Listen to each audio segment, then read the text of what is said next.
Hello, everybody. I'm very sore and weary and tired, but I'm enormously grateful for a lot of folks who sent me their very, very personal stories. They gave me a chance to speak to the pain, hurt, fear, anger, demands of a lot of Americans. I'm so grateful to a lot of my colleagues and a lot of the help that people gave me to do this. I didn't know how long I could go, but I'm so grateful that I lasted for 25 hours. Senator Booker, was it your goal coming in to speak longer than Strom Thurmond? And a question that so many people have is, how do you maintain the stamina? How did you not have to use the restroom for 25 hours? Yeah. Did you find a way to use the restroom? Can you talk to us about that? A few things. One is I was very aware of Strom Thurmond's record since I've gotten to the Senate. I always felt that it was a strange shadow to hang over this institution, that the longest speech, with all the issues that have come up, all the noble causes that people have done, or the things that took to try to stop. I just found it strange that he had the record. And as a guy who's grew up with with legends of the civil rights movement myself, of my parents and their friends, it seemed wrong to me. It always seemed wrong. I had this hope that Chris Murphy would do it, actually.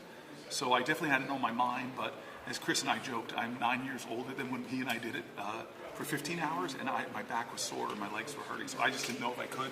So I didn't want to set any expectations. The mission was really to elevate the voices of Americans, to tell some of their really painful stories, very emotional stories, and to let go and let God do the rest. And your stamina. Oh, I'm sorry. I talked to a lot of people. I copied some of the things we did for 15 hours, so I fasted for days into it. I stopped drinking water a long time ago. I think that had good and bad benefits. I definitely started cramping up from lack of water, so if some of you saw me really drink nothing, at the end I was just trying to do something to stop my muscles from cramping. So there's just a lot of tactics I was using to try to make sure that I could stand for that long. Senator, I don't know if you were able to see Senator, do you feel like after all of this that your speech moved the needle in any way, and do you think Democrats should employ this tactic going forward to protest the Trump agenda? I just finished. I haven't had much time to digest or think about it.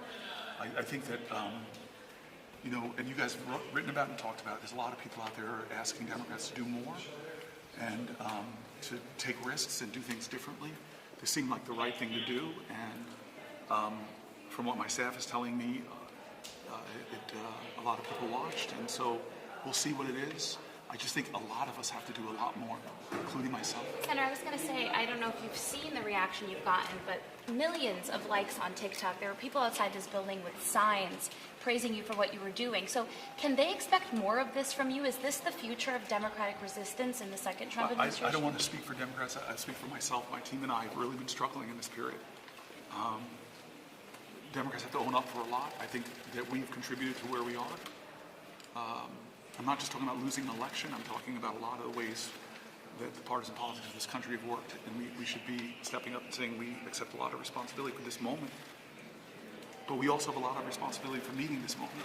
And so my staff and I have talked a lot about other things that we can do to contribute to the larger cause of our country right now. And I'm hoping that, especially social media, you all know that's my responsibility with the caucus. I want to think creatively and listen to my constituents, and I felt a lot of them really pushed me to do this, and I was glad that we were able to tell a lot of their stories. Senator, to follow up on Manu's question, and I'm sorry to be crude here, but there's been a lot of speculation about whether or not you're wearing some kind of device, like a catheter or a diaper, and I'm sorry for even asking you this question. I feel weird about it. But were you wearing anything that allowed you to not have to go to the bathroom for 25 hours? I don't want the Senate doctor to get mad at me. I don't want my doctor to get mad at me. But I really spent time dehydrating myself beforehand, so I did not have to go to the bathroom. You didn't have to go to the bathroom at all for 25 hours. My challenge was that my strategy was to stop eating. I think I stopped eating on Friday, and then to stop drinking the night before I started on Monday.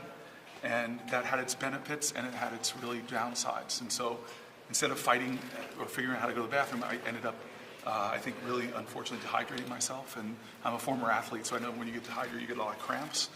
That was the biggest thing I was fighting, was that different muscle groups were starting to really cramp up. And every once in a while, I have spasm or something that, so it's just a lot of physical challenges, definitely making it that long for a guy. As I said, as Murphy and I joked, we're not the same spry in our 40s like we were 9 years ago. So I'm just really grateful. And I will tell you something, a lot of folks prayed with me, a lot of folks prayed for me, and I'm a person of faith. Many of us have never had these conversations, but my family, we prayed, my colleagues who share my faith, and some of you might have seen it right before, Lisa Blunt Rochester and I prayed right there on the Senate floor, and I just knew, I didn't care, I didn't want to carry any weight in my pants, so I took everything out from my wallet, but the one thing I kept in is a Bible verse I love. It's Isaiah 40:31. But they that wait upon the Lord shall renew their strength.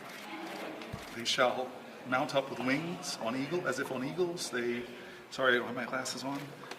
They shall run and not be weary, and they shall walk and they shall not faint. So I just really leaned on faith that we could get through this, and I'm just so grateful for my colleagues who really covered me in prayer, for Warnock who prayed with me last night. I could go through the folks. So I just put myself into it. I did what the constituents were saying, do something different, take risks. And once we crossed that 15 hour that Murphy and I did, he and I checked in with each other and we said, let's keep going. And what was amazing to me is we created a lot of material. We had a really good case. I don't know what we're going to do with this, because we didn't get through maybe half of the things that we wanted to share with the American people.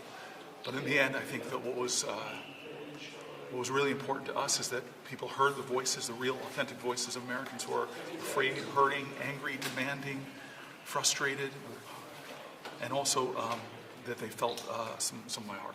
As Democrats have struggled in recent elections, do you think you sent a message today that you might be the future of this party? No, God bless America. No, I'm just trying to step up, as we all should be thinking about doing. We all need to step up and lead, not just Democrats. I try to make that point.